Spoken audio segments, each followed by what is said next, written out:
Hello everyone, welcome to my shop. In the last video we put up some electrical boxes in my shop to get ready to hook up some lighting.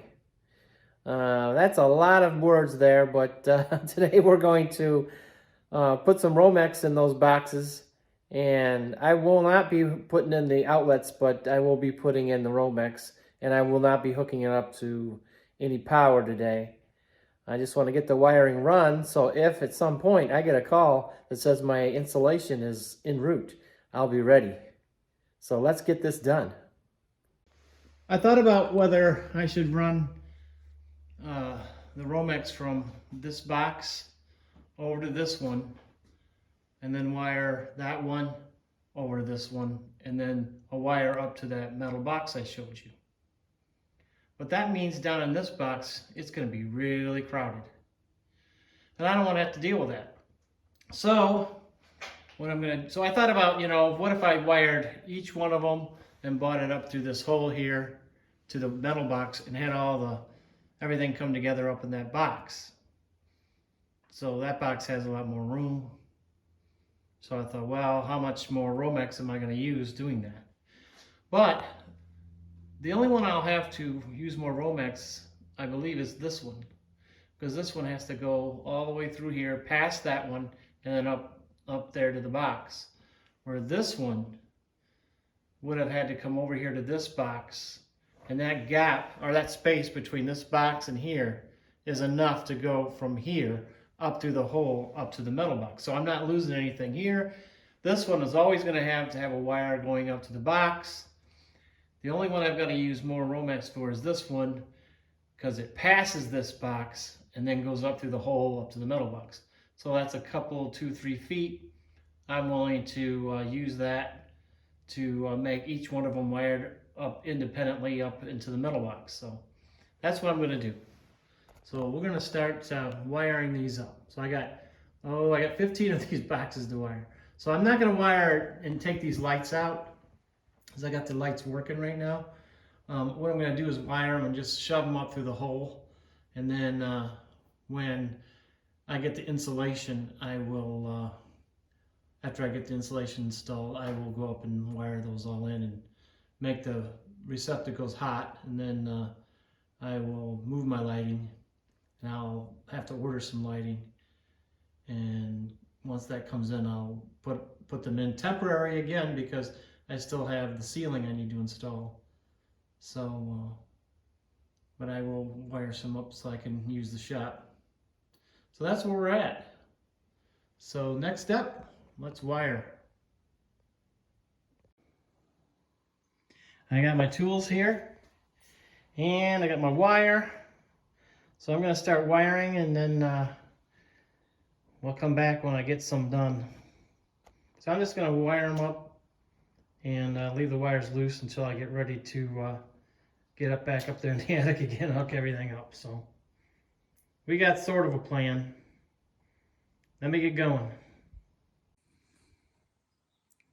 I decided to show you what I got to do. So what I got to do is I got to come in here with my screwdriver, and I got to break the tab out from up there. I don't know if you can see that or not. There's a little tab I need to break out. So I'll break that out. Then I gotta run the Romex through that hole. And then when I get that done, I'll come back and show you what I did. Alright, I'm back. So I got 9 of these boxes made up. And I got the Romex in already. The Romex is running up to the attic, and now I'll connect those up to the boxes up there. What I like, or what I found about these boxes I don't really care for. When you go to try to push them through, and there's a tab that opens up like a little flapper, and it pulls, as you pull back on this Romex, it'll lock it so it can't pull out. Well, you can see what happens to this. And this is supposed to be sealed.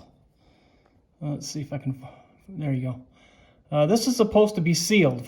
No air, supposed to be able to come through the box and come out here. No good. No good. Even in here, there's still a little slit on each one of these that allows air through. So not completely sealed. So what I'm going to do is I'm going to order a little bit of foam insulation, and we're going to spray the top of these and get them sealed off at the top. It remains to be seen about this.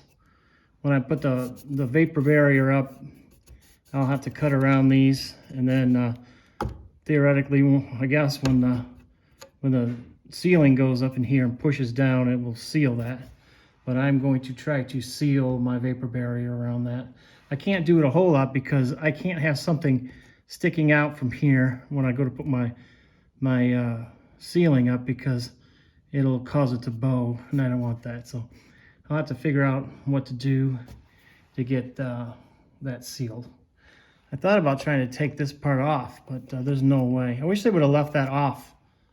Then I could have just put my vapor barrier up and then put this piece on the outside of the vapor barrier.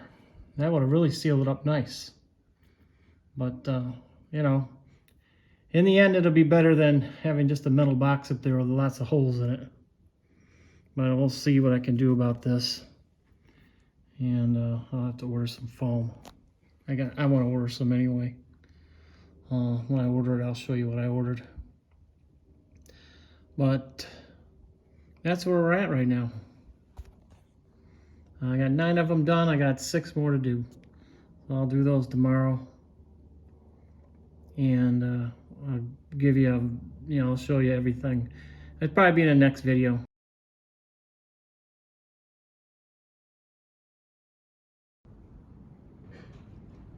All right, they're all up. I got them all in. Now the next thing I gotta do is wire in the receptacles and then wire them into power. So they're all in, all 15. So essentially I'm ready for installation when it gets here. So that's one check mark on my list of things to do.